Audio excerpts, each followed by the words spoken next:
அனைவருக்கும் வணக்கம்.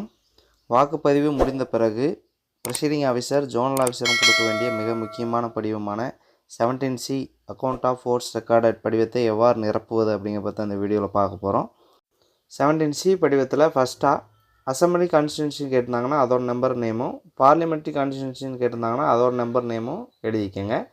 அடுத்து number and name of polling station அப்படிங்கிற இடத்துல உங்கள் போலிங் ஸ்டேஷன் நம்பரையும் நேமையும் என்ட்ரு பண்ணிக்கோங்க. அதுக்கடுத்து identification number of voting machine used to at the polling station அப்படிங்கிறதுல கண்ட்ரோல் யூனிட் அப்படிங்கிறதுல கண்ட்ரோல் யூனிட்டோட நம்பரையும், பேலட் யூனிட் அப்படிங்கிறதுல அந்த பேலட் யூனிட்டோட நம்பரையும் என்ட்ரு பண்ணுங்கள். பேலட் யூனிட் வந்து ஒன்றுக்கு மேற்பட்ட பேலட் யூனிட் யூஸ் பண்ணிங்கன்னா நீங்கள் ஸ்லாஷ் போட்டு ஒவ்வொரு பேலட் யூனிட்டோட நம்பரையும் எழுதணும். விவிபேட் அப்படிங்கிற இடத்துல விவிபேட்டோட நம்பரை வந்து என்ட்ரு பண்ணிடுங்க. அடுத்ததாக 1 அப்படிங்கிறதுல உங்கள் வாக்குச்சாவடிக்கு எத்தனை வாக்காளர்கள் ஒதுக்கீடு செய்யப்பட்டிருக்காங்களோ அவங்களோட அந்த நம்பரை வந்து இந்த இடத்துல என்ட்ரு பண்ணிடுங்க. அடுத்ததாக 17A பதிவேட்டில் எத்தனை வாக்குகள் பதிவாயிருக்கோ அதோட நம்பரை வந்து என்ட்ரு பண்ணுங்கள். அதுக்கடுத்து 3 அப்படிங்கிறதுல விதி எண் 49O படி 17A ரிஜிஸ்டரில் பதிவுகள் மேற்கொண்ட பிறகு வாக்காளர் வாக்களிக்க மறுத்து விட்டார்னா விதி நம்பர் 49O படி 17A பதிவேட்டில் ரெஃப்யூஸ் டு ஓட் அல்லது லெஃப்ட் வித்தவுட் ஓட்டிங் அப்படின்னு 17A பதிவேட்டில் ரிமார்க்ஸ் கால்ஸை பதிவு செஞ்சுருப்பீங்க. அவ்வாறு எத்தனை பேர் வந்து 49O படி வாக்களித்த மறுத்தார்களோ அந்த நம்பரை வந்து இந்த இடத்துல என்ட்ரு பண்ணிடுங்க. அடுத்து not allowed to vote rule number 49M படி 17A பதிவேட்டில் பதிவுகள் மேற்கொண்ட பிறகு அவர் வாக்களிக்கும் ரகசியத்தை மீறி இருந்தார் அப்படின்னா அவரை வந்து நம்ம வாக்களிக்க மறுத்துருவோம். அவ்வாறு எத்தனை பேரை வந்து நீங்கள் 49M படி ஓட்டு போட அனுமதிக்கலையோ அந்த நம்பரை வந்து இந்த இடத்துல என்ட்ரு பண்ணிடுங்க.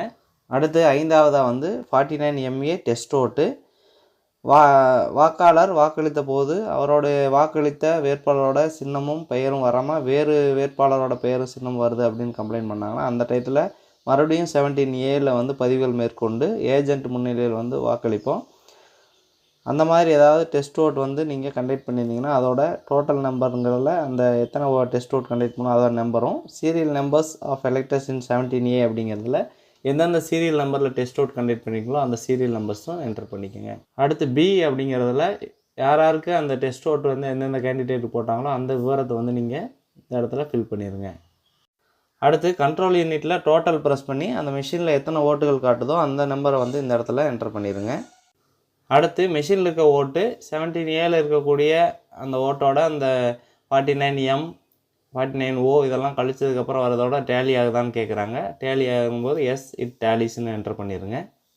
அதுக்கடுத்து ரூல் நம்பர் 49P படி எத்தனை டெண்டர் பேலட் பேப்பர் வந்து இஷ்யூ பண்ணிங்களோ அதோட நம்பரை இங்கே என்டர் பண்ணிடுங்க. அதுக்கடுத்து number of tender ballot papers அப்படிங்கிறதுல ரிசீவ்டு எத்தனை அதோட சீரியல் நம்பர் ஃப்ரம் 2 போட்டுருங்க. அதே போல் இஷ்யூ டு எலெக்டர்ஸில் எத்தனை இஷ்யூ பண்ணிங்களோ அதோட நம்பர்ஸும் அதோட சீரியல் நம்பர் என்டர் பண்ணிடுங்க. அதுக்கடுத்து நாட் யூஸ்டு அண்டு ரிட்டர்ன்டு அப்படிங்கிறதுல எத்தனை ரிட்டர்ன் பண்ணுறீங்களோ அதுவும் அதோட சீரியல் நம்பரையும் இந்த இடத்துல ஃப்ரம் 2ல் என்ட்ரு பண்ணிடுங்க.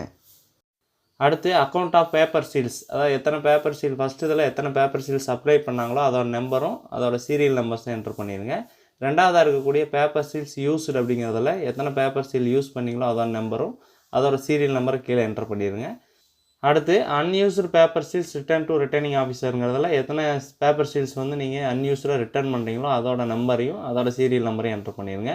லாஸ்ட்டாக damaged paper seal if any ஏதாவது பேப்பர் சீல் டேமேஜாக இருந்ததுன்னா அதோட நம்பரையும் அதோட சீரியல் நம்பரையும் அந்த இடத்துல என்ட்ரு பண்ணிவிட்டு சைடில் சிக்னேச்சர் ஆஃப் போலிங் ஏஜென்ட் அப்படிங்கிறதுல போலிங் ஏஜென்ட்ஸுகளோட சைனை வாங்கிடுங்க. லாஸ்ட்டாக டேட் அப்படிங்கிற டேட்டையும் பிளேஸை வந்து என்ட்ரு பண்ணிவிட்டு signature of the presiding officer அப்படிங்கிறத ப்ரிசைடிங் ஆஃபீஸர் சைன் போட்டுருங்க. கீழே போலிங் ஸ்டேஷன் நம்பர் கேட்குறாங்க, அந்த இடத்துல உங்கள் போலிங் ஸ்டேஷன் நம்பரை வந்து என்ட்ரு பண்ணிடுங்க. தேங்க்யூ.